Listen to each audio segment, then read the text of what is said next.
অনেকে ভাবে আজীবনই আমরা এভারেজ স্টুডেন্ট থাকবো, জীবনও চেষ্টা করলেও টপার হইতে পারবো না। টপার আর যে কোনো এভারেজ স্টুডেন্টের মধ্যে পার্থক্য খুব একটা বেশি না, ইটস জাস্ট আমরা সিক্রেটটা জানি না। তুমি 5টা স্টেপ ফলো করো, তোমার কালকে থেকে অটোমেটিক্যালি মার্কস এবং এফিসিয়েন্সি বেড়ে যাবে। আসসালামু আলাইকুম। আজকে একটা খুবই মজার টপিক নিয়ে আলোচনা, সেটা হচ্ছে এভারেজ স্টুডেন্ট থেকে টপার হওয়ার রোড ম্যাপটা কি। আগেই বলে রাখি, এটা একটু স্ক্যাম। এটা স্ক্যাম এই কারণে, এভারেজ থেকে হুট করে টপার হওয়া যায় না, বাট তুমি অটোমেটিক্যালি তোমার নিজের অবস্থানটাকে বেটার করতে পারো। যারা টপার তাদের মধ্যে দুই ক্যাটাগরি স্টুডেন্ট আমি অলওয়েজ দেখে আসছি। একটা হচ্ছে কিছুটা প্রডিজি লেভেলের। প্রডিজি মানে হচ্ছে ও আসলে নর্মাল না, ও অনেক ডিফারেন্ট। এবং আমি আমার স্কুল লাইফে, কলেজ লাইফে এমন বেশ ডিফারেন্ট স্টুডেন্টের সাথে উঠা বসা করে আসছি। যেমন আমার একটা ফ্রেন্ড ছিল, ও মানে আমার একটা খুবই কমন প্রবলেম যে ভাই আমি আসলে পড়লে 2 দিন পরে ভুলে যাই। আমার ফ্রেন্ড আমাকে লিটারালি বলেছিল যে আমি যখন পড়াশোনা করি সামহাও আমার এটা মাথায় অনেক লম্বা সময় থেকে যায়, আমি সহজে ভুলি না। এটা আসলে একটা ডিফারেন্ট টাইপ অফ হচ্ছে যে অ্যাবিলিটি, এবং এটা আই গেস গড গিফটেড, বা ওর কোনো ধরনের হচ্ছে একটা স্কিল আছে যেটা আমার নাই। বাট মোটা দাগে আমি বলতে পারি ওর একটা প্রডিজি লেভেলের মানুষ। প্রডিজি মানে হচ্ছে they think differently, they have something unique about them, যেটা কিনা কোনোভাবে লজিক্যালি এক্সপ্লেন করা সম্ভব না। বাট আরেকটা আছে যারা কিনা হচ্ছে যে প্রপার স্ট্র্যাটেজিস্ট, অর্থাৎ এরা আসলে খুব একটা গড গিফটেড ব্রেন তা না, কিন্তু তারা প্রপার স্ট্র্যাটেজি ফলো করে এবং যার কারণে তারা টপার। আমি দুই ধরনের টপারই দেখেছি এবং তারা দুইজনই লাইফে ভ্যাস্টলি সাকসেসফুল হয়েছে। আমি চলো প্রডিজি হতে পারবো না, বাট আমি স্ট্র্যাটেজিস্টকে কাইন্ড অফ হচ্ছে টেক্কা দিতে পারি, যদি আমিও একটা লম্বা সময় ধরে হার্ড ওয়ার্ক করি এবং চেষ্টা করে যাই কিভাবে তাদেরকে আমি বিট করতে পারি। সেটা করার জন্য এই 5টা স্টেপ তুমি ফলো করতে পারো। 5টা স্টেপের মধ্যে প্রথম ভাইয়া, সেটা হচ্ছে তোমাকে যত যাই বলো না কেন, since your an average student, তোমার মধ্যে কমন কি কি ট্রেটস আছে। ট্রেটস হচ্ছে নাম্বার 1, তুমি পড়া ভুলে যাও, রাইট? ইউ ফরগেট, তোমার পড়া মনে থাকে না, কমন প্রবলেম। নাম্বার 2, তোমার অ্যাটেনশন স্প্যান কম, যে ভাই তুমি কোনোভাবে অ্যাটেনশন ধরে রাখতে পারো না, পড়তে বসছো অন্য জিনিস মনে পড়ে গেছে, ডান। নাম্বার 3, ভাইয়া তুমি এই যে পড়া মনে রাখতে পারো না এবং অ্যাটেনশন স্প্যান তোমার কম, ঠিক একই সাথে তোমার পড়তে মনে চায় না, অর্থাৎ আমরা বলতে পারি অনীহা, তোমার খুব একটা পড়াশোনার প্রতি আগ্রহই কাজ করে না। এই প্রতিটা জিনিসই আসলে একটা অ্যাভারেজ স্টুডেন্টের খুব কমন কিছু এক্সাম্পল। আমি এখন তোমাকে দেখাচ্ছি কিভাবে এখান থেকে আমরা চাইলে বের হইতে পারি। প্রথম আমাকে যেটা করতে হবে সেটা হচ্ছে আমাকে লম্বা সময় পড়তে হবে। Study long hours. দেখবা অনেক সময় যারা টপার তারা বলে ভাই আমি এত সময় পড়ি না, এবং এটা ট্রু। অনেক টপার যাদের এত পড়াশোনা করা লাগে না, তাদের ব্রেইন অনেক ভালো। এখন আমি তুমি ম্যাঙ্গো পাবলিক, আমাদের আসলে এত অহংকারী হলে হবে না।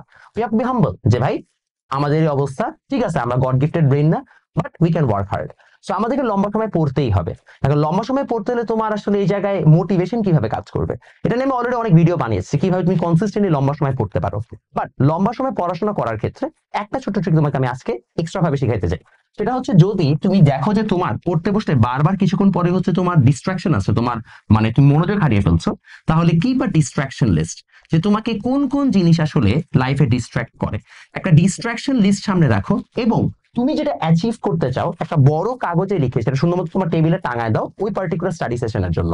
এর থেকে তুমি আর একটা ভালো কাজও করতে পারো, তুমি সুন্দরমতো তোমার বোর্ডে ওই যে বোর্ড পিন পাওয়া যায় না, আসলে যার বাসায় যেরকম ভাবে সাজানো, যদি তোমার বোর্ড হচ্ছে যে মানে টেবিলটা যদি কার্ডবোর্ডের হয় তাহলে তুমি একটা বোর্ড পিন সাথে রাখতে পারো, বোর্ড পিনের বক্স। তুমি প্রত্যেকটা স্টাডি সেশনে বসার আগে কি অ্যাচিভ করতে চাও সেটা সুন্দর মতো বড় সাইন পেন দিয়ে লিখে তুমি হচ্ছে যে তোমার সামনে টানায় দিবা। তাহলে তুমি প্রতিবার তোমাকে এটা মোটিভেট করবে, প্রতিবার তোমাকে ম্যানিফেস্ট করতে সাহায্য করবে যে না আমি আসলে এটা অ্যাচিভ করতে চাই। Try to do this. এগুলো তোমাকে, I know it sounds very cringe and very cliche, but it does help, বুঝছো? সামহাউ হচ্ছে যে আমরা আমাদের ব্রেইনকে তাও ট্রিক করতে পারি। সো ডিস্ট্রাকশন লিস্ট একটা তুমি লিখতে পারো, আরেকটা হচ্ছে ম্যানিফেস্টেশন। এই দুইটা জিনিস করলে তুমি অটোমেটিক্যালি একটা লম্বা সময় পড়ার হচ্ছে যে তুমি হচ্ছে যে আর্জেন্সি পাবা বা আর্জ পাবা। এটা গেল তোমার 1 নাম্বার কাজ। সেকেন্ডলি, লম্বা সময় পড়ার পাশাপাশি আরেকটা যেটা তোমাকে অবশ্যই করতে হবে, যেহেতু তোমার মধ্যে প্রোক্রাস্টিনেট করার মানে টেন্ডেন্সি অনেক বেশি, অর্থাৎ পড়াকে জমায় রাখার টেন্ডেন্সি অনেক বেশি, দ্যাটস ওয়াই তোমার আর্জেন্সি নিজেকে নিজে দিতে হবে। এখন কিভাবে তুমি নিজেকে নিজে আর্জেন্সি দিতে পারো, এটা সবচেয়ে ইজিয়েস্ট উপায় হচ্ছে তুমি আগের থেকে প্ল্যান বানাও। আমি তোমাকে একটা কন্টেন্ট ক্যালেন্ডার বানানো শিখাই, এটাকে আমরা বলি প্ল্যানিং। সো প্ল্যানিং এ তোমাকে যেটা করতে হবে খুবই সিম্পল কাজ, তুমি যখনই একটা কন্টেন্ট ক্যালেন্ডার বানাচ্ছ, সাপোজ তুমি 1 মাসের জন্য তোমার পড়াশোনার সিস্টেমটাকে সাজাবা, কিভাবে সাজাবা? রাইট সাইডে তুমি আগে হচ্ছে একটা আলাদা পেজে লিখে রাখবা যে তোমার 1 মাস পরে কোন কোন চ্যাপ্টার পড়তে হবে এবং ওই চ্যাপ্টারের পাশে কত ঘন্টা দিতে হবে সেটা তুমি আগে থেকে লিখে রাখবা। সাপোজ তোমার ভেক্টর পড়তে হবে, তুমি মনে করো অনলাইনে কোর্স করো, তাহলে তোমাকে অনলাইনে ভেক্টরের উপরে 20টা ক্লাস করতে হবে, যার সময় হচ্ছে মনে করো 1.5 ঘন্টা করে হলে 30 ঘন্টা। তাহলে তোমাকে 30 ঘন্টা ক্লাস করতে হবে। মাথায় রাখবা অলওয়েজ নিয়ম হচ্ছে 1:2, অর্থাৎ তুমি যত সময় ক্লাস করবে তার দ্বিগুণ সময় তোমাকে সেলফ স্টাডি করতে হবে ওই সাবজেক্টটা শেষ করার জন্য। তাহলে তোমাকে 60 ঘন্টা কি এক্সট্রা তোমাকে পড়তে হবে, মানে সেলফ স্টাডি করতে হবে। তাহলে 30 আর 60 কত হয়? 90 ঘন্টা। তাহলে তোমার ভেক্টর চ্যাপ্টারের পিছনে 90 ঘন্টা দিতে হবে, তুমি এইভাবে ধরে নিবা। এখন তুমি এইভাবে প্রত্যেকটা চ্যাপ্টারকে সাজাবা যে আসলে তোমার কোন কোন চ্যাপ্টার পড়তে হচ্ছে।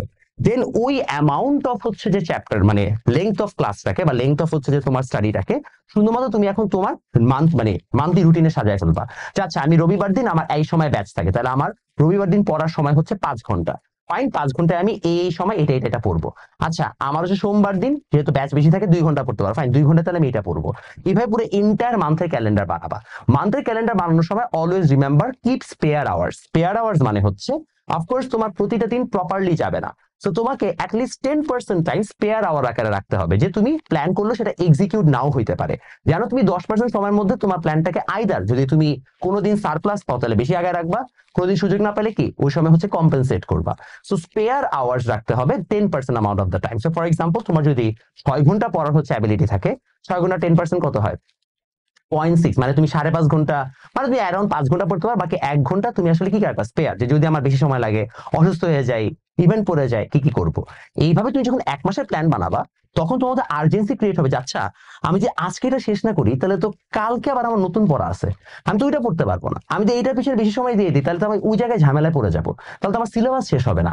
এই যে তোমার মধ্যে এখন একটা মেন্টাল প্রেশার ক্রিয়েট হলো, এটা তুমি না ভিজুয়ালাইজ করতে পারতা না আননেসেসারিলি তোমার একটা প্ল্যান আছে। তোমাকে এই প্ল্যানটা বানাইতে হবে। ওদের সাথে আমাদের সমস্যা হচ্ছে টপার তো এমনি বাই ডিফল্ট মোটিভেটেড, ওর তো পড়াশোনা করার জন্য এত মোটিভেশন লাগে না, ওকে তো পড়ার জন্য বারবার বলতে হয় না। তুমি আমি তো খারাপ মানুষ, আমরা তো ভাই প্রেশার না থাকলে পড়ি না। এক্সাম সামনে আছে, এটা না দেখলে আমাদের পড়তে বসতে মন চায় না। এক্সাম কালকে, ঠিক আছে, আজকে রাতে আমি সারাদিন কফি খেয়ে ইচ্ছা মতো ওয়ান শট দেখে শেষ করবো, আমরা তো এই ক্যাটাগরির পাবলিক। তো আমাদের এর জন্য নিজেকে নিজেই হচ্ছে যে আর্জেন্সি দিতে হবে যে না ভাই 1 মাস পরে পরীক্ষা, এখন না পড়লে আমি 1 মাসের মধ্যে সিলেবাসটা শেষ করতে পারবো না। এইভাবে যদি নিজেকে নিজে মোটিভেট করো তাহলে দেখবো অটোমেটিক্যালি তুমি একটা প্রপার প্ল্যান নিয়ে আগানো শুরু করতে পারছো। প্ল্যানিং নিয়ে যদি কেউ প্রবলেম ফেস করো তাহলে আই হাইলি রেকমেন্ড তোমার কোনো বড় ভাই বা তোমার কোনো ভালো ফ্রেন্ড যারা কিনা হচ্ছে যে একটু প্রপার প্ল্যান বা মানে ডিসিপ্লিন মেনে চলে, তাদের সাথে বসে তুমি প্ল্যানটা ফার্স্টে বানাও। প্রথম দিকে বানাবা, ভুল হবে, এক্সিকিউশন হবে না, eventually Yule get better. But একটা অ্যাভারেজ স্টুডেন্ট যদি প্ল্যান মোতাবেক ডিসিপ্লিন ওয়েতে কাজ করে, দেন হি ক্যান বিট এনিওয়ান। এবং এই জিনিসটা তোমাকে মাথায় আজকে থেকে নিতে হবে। 3 নাম্বার যে প্রসেস, যেটা আমার কাছে মনে হয় সবচেয়ে ইজি, সেটা হচ্ছে কপি ইওর টপার ফ্রেন্ড। আচ্ছা, এখানে আমি তোমাকে একটা গল্প বলবো। এই গল্পটা বলার আগে আমি একটু জাস্ট এই গল্পটা বলে তারপর শুরু করবো। সো কিভাবে তোমার টপার ফ্রেন্ডকে কপি করবা, এটার একটা খুব সহজ গল্প হচ্ছে এমন যে আমি যখন অ্যাডমিশনে পড়তাম, আমার একটা ফ্রেন্ড ছিল সাব্বির। ও যখন অ্যাডমিশনে নোট নিত ক্লাস, আমি তোমাকে দেখাই, আমার সামনে অনেকগুলো সাইন পেন আছে, একটু নিয়ে দেখাই। এই যে মনে করো ওর আঙুলে এইভাবে লিখতো, হ্যাঁ, এই যে এখানে এইখানে এইখানে, ও এইভাবে হচ্ছে যে মানে কলম ধরতো এবং এইভাবে লিখতো। বিশাল, আমি জানি না কিভাবে করতো। যখনই মনে করো লাল কালিতে লিখতে হবে, ও এইটাকে এইখানে নিয়ে লাল কলমটাকে এইভাবে কেমন জানি ঘুরায়, মানে একদম মানে ম্যাজিকের মতো ঘুরে আবার লেখা শুরু করে দিত। আমি না এটা অনেকবার চেষ্টা করছি, পারি নাই। বাট আমার কাছে যেটা শিখছি সেটা হচ্ছে যদি তুমি রঙিন নোট বানাও তাহলে তোমার চোখে যেহেতু ডিফারেন্ট ডিফারেন্ট ওয়েভলেংথের আলো যায়, তাহলে তোমার চোখ তখন হচ্ছে যে একটু হলো বেটার হচ্ছে রেসপন্ড করে। সামহাও কালারফুল জিনিস আমাদের পড়তে বেশি ভালো লাগে। এবং তখন আমি আস্তে আস্তে কালারফুল নোট করা স্টার্ট করে ওর দেখা দেখে আমি একদম বিভিন্ন 3-4টা কালারের কলম কিনে আমি সুন্দর মতো ওকে দেখে হচ্ছে যে আমার মতো নোট করা স্টার্ট করলাম। আমি ওটা হুবহু রেপ্লিকেট করতে না পারলাম, ওর কাছে কিছু আইডিয়া নিতে পারছি। একই রকম আমি আরেকটা আইডিয়া নিয়েছিলাম আমার আরেক ফ্রেন্ডের কাছ থেকে, যে ও যখন টেস্ট পরীক্ষা দিল নটরডেমে ম্যাথে, আমার মনে আছে আমি পেয়েছি 38, ও পেয়েছে 45। আমি জিজ্ঞেস করলাম আচ্ছা 50-এ আমি 38 পেলাম, আমি তো সব পড়ছি, তুই কিভাবে পাইলি? বলছে আমি তো 2টা চ্যাপ্টার বাদ দিছি। আমি বললাম কেন 2টা চ্যাপ্টার বাদ দিছিস? বলে দোস্ত দেখ, তুই যদি 2টা চ্যাপ্টার বাদ দিস তাও তো তুই অ্যান্সার করতে পারবি। শুধু সেটা না, তোর অ্যাডবেস কি বা হবে, তুই তো 5 বা 6 মার্ক পাবি না, ওরা তুই এমনও পাইতি না, হাইয়েস্ট উঠেই তো দেখা যায় 46-47। তাহলে দিন শেষে যে হাইয়েস্ট পাই সেও তো ফুল মার্কস পায়, তাহলে আমি ফুল মার্কসের জন্য পড়ে লাভ কি? রাদার আমি আমার ব্রেনকে কম প্রেশার দিই, এফিসিয়েন্সিতে বিশ্বাস করি। রাইট, আমি খামাখা 2টা চ্যাপ্টার এক্সট্রা পড়তে গিয়ে আমার অন্যান্য ম্যাথের পড়া নষ্ট করছি। যদি আমি 2টা চ্যাপ্টার না পড়ে আমি রিভিশনের সময় দিতাম তাহলে আমি হয়তো 40+ ইজিলি পেয়ে যেতাম। তখন আমার মাথায় ঢুকলো যে আচ্ছা, বেশি পড়াটা বা বেশি টার্গেট করাটা খুব একটা রাইট ডিসিশন না। এই যে দেখো ছোট ছোট ছোট ছোট জিনিস, হ্যাঁ, এমন না যে এগুলা কিন্তু ড্রাস্টিক্যালি আমার লাইফ চেঞ্জ করে, মানে ড্রাস্টিক্যালি আমার পড়াশোনা চেঞ্জ করে দিচ্ছে। জাস্ট আমার পড়াশোনার অ্যাপ্রোচে স্লাইট কিছু চেঞ্জেস আনলে বা টুইকিং আনলে অটোমেটিক্যালি আমি বেটার রেজাল্ট করা স্টার্ট করেছি, এবং আমি এই প্রসেসটা যখন ভার্সিটিতে অ্যাপ্লাই করেছি আমার রেজাল্ট অটোমেটিক্যালি ভালো হয়ে গেছে। সো তুমি তোমার প্রপার ফ্রেন্ড থেকে ভালো ভালো আইডিয়া গুলো কপি করো। এখন সব ফ্রেন্ড তোমার অফকোর্স ভালো হবে না, কিছু টপার ফ্রেন্ড, এবং টপারদের মধ্যে আইরনি করার অ্যাবিলিটি অনেক বেশি, ওরা তোমাকে জীবনের সিক্রেট বলতে চাবে না, বাট স্টিল যদি তুমি বের করতে পারো তাহলে অবশ্যই ওদের সিক্রেট গুলো বোঝার চেষ্টা করো, এটা খুবই ভালো একটা প্রসেস। নাম্বার 4 মেথডটা বোঝাবো, তার আগে একটু ছোট্ট একটা প্রমোশন বাকি আছে। প্রমোশনটা হচ্ছে আমরা এইচএসসি 26-এর জন্য মিডিয়াম এবং প্রতিজ্ঞার পক্ষ থেকে রিভিশন কোর্স নামাচ্ছি। আমি জানি যে তোমরা অলরেডি বিভিন্ন রিভিশন কোর্সে ভর্তি আছো, এটা আমি নতুন কিছু না, বাট আমাদের রিভিশন কোর্সের ইউনিকনেস দুইটা জায়গায়। এক, আমরা রেকর্ডেড ক্লাস দিব, কোনো লাইভ ক্লাস না। সো রেকর্ডেড ক্লাস দিলে তোমরা অটোমেটিক্যালি নিজেদের মতো করে যখন এসে তখন দেখে নিতে পারবা। সেকেন্ড, আমাদের রেকর্ডেড ক্লাসগুলোর লেন্থ এমন হবে না যেটা তোমার জন্য আসলে শেষ করা অনেক কঠিন। ফর এক্সাম্পল, আমি যদি আইসিটি নেই তাহলে আইসিটি আমি এমন টাইমের মধ্যে শেষ করার চেষ্টা করব যে তুমি এটা পড়ে ইজিলি তোমার সবকিছু কমপ্লিট করতে পারবা। এবং আমাদের টিচাররা যেহেতু অ্যাডমিশন প্লাস একাডেমিক পড়ায়, তারা তোমাকে অ্যাডমিশনের অনেক ছোঁয়া দিয়ে দিবে। মিডিয়াম তোমরা অবশ্যই অপু ভাইকে চিনো, তার পক্ষ থেকে নতুন করে কোয়ালিটি সম্পর্কে বলার কিছু নাই। আমি আমার প্রতিজ্ঞা টিমের পক্ষ থেকে একটা জিনিস ইনশিওর করতে পারি, যেহেতু আমরা ফার্স্ট টাইম নামাচ্ছি, আমরা আমাদের বেস্টটা দিব। যেহেতু কোর্সের ফি মাত্র 2000 টাকা, সো তুমি 140 রেকর্ড ক্লাস প্লাস হচ্ছে এতগুলো এক্সাম থাকলে আই গেস তুমি একটা ব্যাকআপ রিভিশন কোর্স অলওয়েজ রাখতে পারো। তুমি যে কোনো প্ল্যাটফর্মে কিনো না কেন, যেটাই করো না কেন, একটা ব্যাকআপ রিভিশন কোর্স যেখানে কিনা সব রেকর্ডেড ক্লাস আকারে থাকবে, তোমার জন্য এটা একটা বেস্ট সলিউশন। সো অবশ্যই তোমরা এটার জন্য আমাদেরকে ইনবক্স করতে পারো বা আমাদের ওয়েবসাইটে চলে যেতে পারো, এবং সেখান থেকে আমাদের এই কোর্সটা তোমরা অবশ্যই নিয়ে ফেলতে পারো। সো এটা একটা ভালো জিনিস। আরেকটা জিনিস যেটা, সেটা হচ্ছে আমার নিজস্ব পার্সোনাল বিষয়। আমি 27 এবং 26-এ আপনারা জানেন আইসিটিতে আমি অফলাইনে এবং অনলাইনে অনেক স্টুডেন্ট পড়াই। সো আলহামদুলিল্লাহ, আল্লাহর অশেষ রহমতে এই বছর জাস্ট মিরপুর এলাকাতে আমার প্রায় 250-এর মতো হচ্ছে যে আইসিটি আমার কাছে অফলাইন স্টুডেন্ট পড়ছে। 27 ব্যাচে, 26 ব্যাচের কথা বলে 27 এবং 26 মিলাইলে এই স্টুডেন্ট নাম্বারটা মোস্ট প্রবাবলি প্রায় 500 সামথিং চলে যাবে।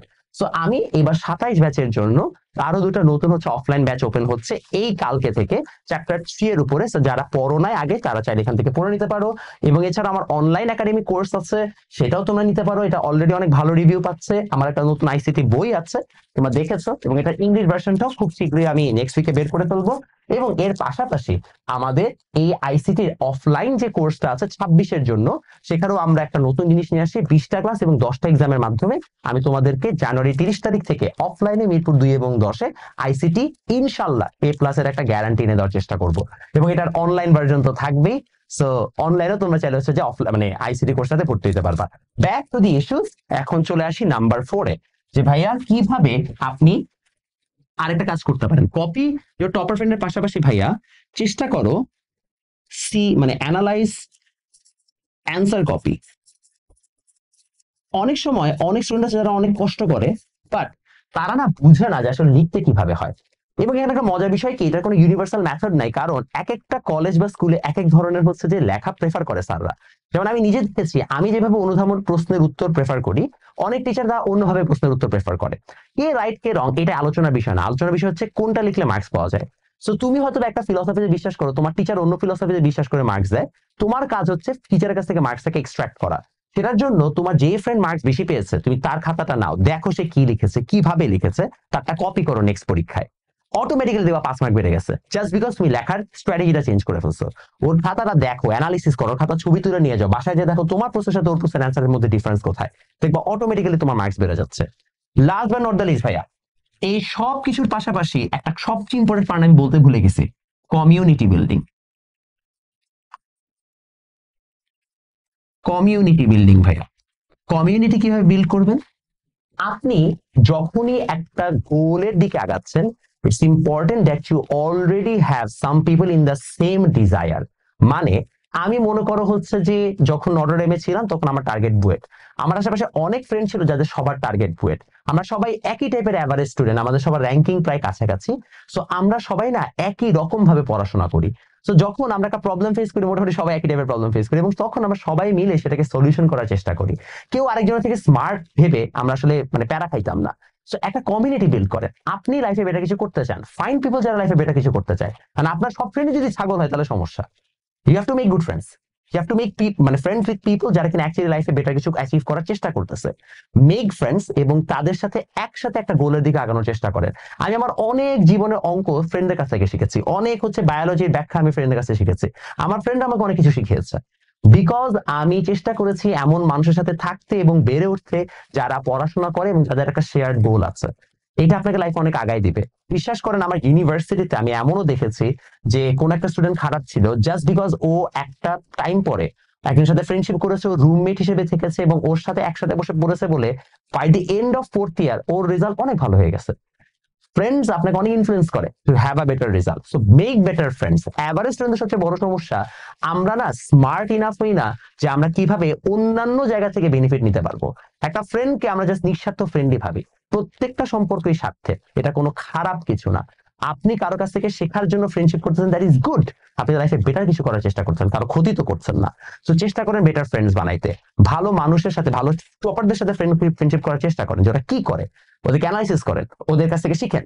আপনারা নিজেরা যারা বেটার করছেন তাদের সাথে একটা কমিউনিটি বানান এবং একসাথে চেষ্টা করেন। ট্রাস্ট মি, আপনি এই 5টা জিনিস করলে নেক্সট 3-4 মাসের মধ্যে আপনি একটা পজিটিভ রেজাল্ট দেখতে পারবেন। একদিনে হবে না, বাট 3-4 মাস ধরে আপনি জিনিসটা চালায় যান, দেখবেন অটোমেটিক্যালি আপনার রেজাল্ট অনেক বেটার হচ্ছে।